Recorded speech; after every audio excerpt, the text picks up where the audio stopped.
So happy Victory Day, everybody. This is the first Victory Day in a long time that I actually did not realize until a few hours ago, a couple of hours ago, that today was a day of victory. And I think that says a lot about how life has felt and looked for me. And a couple of nights ago, I had actually had a word that had been in my heart for you all. And then a couple of nights ago, I woke up in the middle of the night, and immediately the Spirit of the Lord told me to go and read the story of Jacob and Esau. And I was in this place of trying to figure out what God was doing in my life, what was going on. I said, God, I'm beyond a season of fire. Like it feels so much longer than that. It feels unbearable. It feels hot. Even the words that I have been releasing here have been really strong words of encouragement because that's just the vein that I've been in. So when I read the story of Jacob and Esau, I'm going to share with you the victory that it ministered to me. So Jacob and Esau are the sons of Rebekah and Isaac. And the Bible says from the time they were exiting their mother's womb, they were kind of at odds with each other. Like Jacob was feeling a sense of inferiority to Esau. And so the first thing that happens between them is that Jacob steals Esau's birthright for a meal. And the Bible also lets us know that Jacob is Rebekah's favorite and Esau is Isaac's favorite. So again, Jacob steals Esau's birthright. And so further down the line, the Bible says Isaac is nearing the end of his life and his sight is leaving. And he tells Esau that it's time for him to bless him, to give him the blessing of the oldest, of the firstborn. And so as Esau goes and does what Isaac tells him to do, Rebekah tells Jacob, and she tells Jacob, I want you to deceive Isaac. I want you to pretend that you're Esau. This is what you have to do, and I want you to steal his blessing. And so that's what Jacob does. He goes and he presents himself to Isaac like he is Esau, and he gets Isaac to give him the blessing of the eldest. Now, the interesting thing in this story is, so before I even get there, so Esau is upset. He's like, he already stole my birthright. Now he stole my blessing. And he says to Isaac, he says, can't you do something? Don't you have anything for me? Can't you undo this? And Isaac basically says, what's done is done, son. I can't do anything about it. And so Esau is so upset. He's so upset that he lets it be known that he is going to kill Jacob. Like he's going to kill Jacob. Like this is not fair, and he's just had enough. And Rebekah, in fear, sends Jacob away. And we know that Jacob is going to leave, and he's going to go to the farm of. He's going to go to the farm of Laban. And we actually hear that a strategy from God. And while he's there, he's going to fall in love with Laban's daughter Rachel, and he's going to end up having to work what would be a total of 20 years for Rachel while he's married to another daughter, Leah. And we see some of what's going on with Jacob, but we don't really know what's going on with Esau. Now, what we do know is that Esau is left there because Jacob ran away. And so we get wind of where Esau is when it's time for them to reconcile. So even in Jacob leaving Laban's farm, he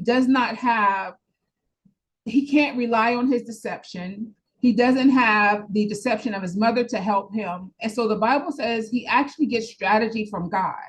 God tells Jacob in a dream what to do to get what he needs in order to leave Laban's farm. Now, as I'm reading this, right, and this is what really blesses me, because so many times in the body, right, in Christianity, we really box God, and we really just make God will only do this, God will only do that. And here is God giving strategy to Jacob. Here is God being with Jacob. And we will continue to see God with Jacob for the entirety of his life. And not only that, but when it's time for Jacob to leave, we know that he has that moment where he wrestles with an angel, and his name is changed to Israel. And so he sends word that he wants to reconcile with Esau. And so word gets back to Jacob that Esau is coming, and Esau has 400 men with him. And Jacob is like, what? Like Esau doing it like that? And not only that, so Jacob is a little nervous. He doesn't know what Esau's posture is. Like last time I saw Esau, he was coming for my neck. He wants to kill me. And so he tries to send gifts, and he wants to get on Esau's good side. And the Bible says Esau says to his brother, I don't need you to butter me up. I don't need your gifts because I have plenty. I have plenty.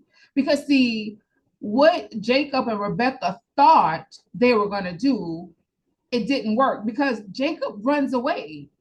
Jacob runs away, and Esau is left there. He's left there with the mother that prefers his younger brother, with the father that's dying. And so the birthright and blessing that was stolen from him, he gets to walk in them anyway because there's nobody there. There's nobody there. And so it encouraged me to know that what was supposed to be done to Esau, it didn't work. It didn't work because he's still left there. He's still standing. He not only that, but the time that he's there, he prospers. And the Bible says he's able to tell Jacob, I have plenty. In my own life, right? And there's really no winner or loser in the story of Esau and Jacob. Because we see the hand of God either way, right? Whether you can find yourself being like Jacob, doing some things you wasn't supposed to do, getting yourself in trouble. I did some stuff on my own. I listened to other people, and now I'm in a jam. We still see the favor and the hand of God with Jacob. Whether or not you're Esau, I've been done wrong, not once, but twice. I've been stolen from. What am I going to do? I even have family that don't do me right. Nevertheless, the hand of God is with Esau. And we see Esau prosper. We see Esau live in originally what was attempted to be stolen from him. We are in a particularly peculiar season in our lives. Like right now, I don't know about y'all, but I just feel like life feels real peculiar. And I really can't make heads or tails on any given day, whether I'm winning or I'm losing. I really can't. And even yesterday, I woke up yesterday morning and like it was raining like crazy here in Atlanta. It was a tornado watch, like the power was going out. It was just going crazy. And that storm rolled over. And later in the afternoon, me and Kenya went to get some food. And I'm sitting in the parking lot. And even then, I was thinking about a word to minister to you all. And it was snowing. And I remember saying to God, how earlier this morning it was a tornado. And now, as we are a few days away from spring, it is snowing. I'm telling you, we are in a peculiar time in our lives. You can't stand in this one moment where you say, oh, it's going to look like this, or no, it's going to look like that. We don't know. Like we can't call it. This is not a prophetic word to tell you what season you're in, what time you're in. But what I will tell you is regardless to whether or not or whatever has been going on, the victory is ours. The victory is yours. Whether, again, you've been having a Jacob moment and doing things you shouldn't be doing and in some stuff, and we really want to make God be this God of like, oh, you messed up, you're in sin, you did wrong, God is done with you. I told somebody the other day, it's in Christianity where there's supposed to be freedom and liberty, but God is boxed in. God may not. God's will, God may, like, and out here in the world, there's so much more freedom to have than we have. There's so much more freedom. And I had to tell God in that moment, I'm not boxing you in. I'm not putting you in a box to what you're doing in my life, even when I have moments of just like where am I? Am I in something that I did like I'm Jacob, or am I being done wrong like I'm Esau? Let me tell you, the testimony of both of these brothers was one of victory. It does not matter whether or not you like I'm feeling very much like Jacob because I know I've been doing wrong, or you're Esau. I've been done wrong.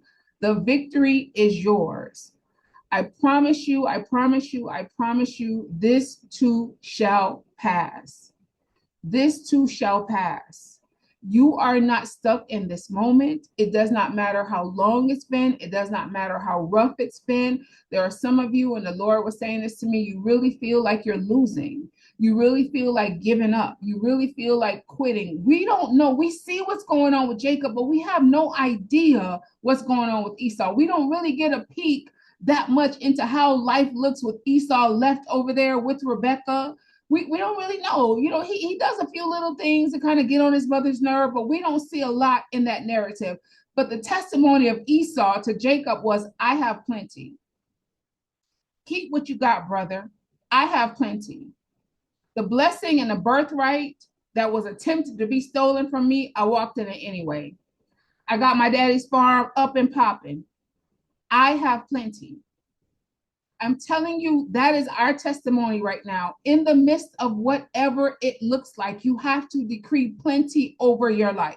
You have to know you are not stuck in a moment of being wronged, of being stolen from. It's fiery, it's painful. It looks like nothing is happening. We don't know what's going on with Esau, but the testimony is, I have plenty. So I just want to decree a word of victory over you as you are going in, as you are coming out in your sleep, as you are awake, for your body, for your finances, for your relationships with your family, with your friends. I decree victory all around you. And it is so.